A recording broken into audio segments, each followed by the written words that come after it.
కేసీఆర్ అధికారంలోకి వచ్చినప్పుడు కాంగ్రెస్ పార్టీ ఎమ్మెల్యేలందరినీ కూడా తన పార్టీలో చేర్చేసుకొని కాంగ్రెస్ పార్టీని తుడిచిపారేశాడు. అదే పద్ధతిని అనుసరిద్దామని చెప్పి రేవంత్ రెడ్డి కూడా అనుకున్నాడు.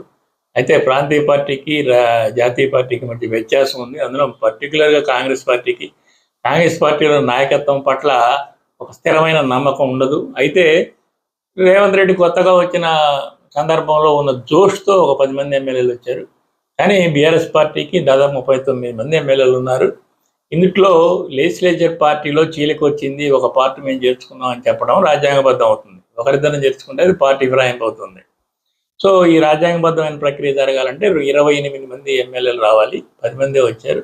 మిగతా వాళ్ళు కూడా వస్తారు, ఈ జోష్లో వస్తారని చెప్పేసి వీళ్ళు భావించారు. వాళ్ళు కోర్టులకు వెళ్ళారు. అయితే మిగతా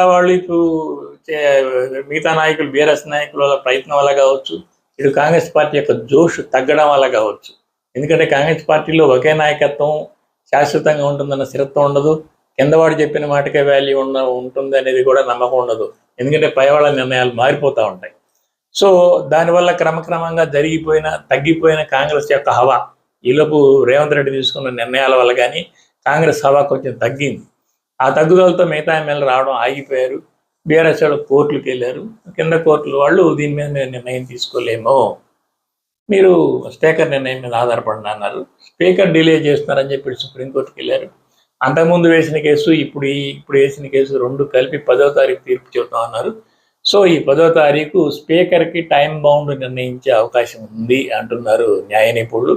ఒకవేళ అలా నియమించే అవకాశం ఉంటే రేవంత్కి సుప్రీం ఎదురు దెబ్బ కొట్టినట్టే.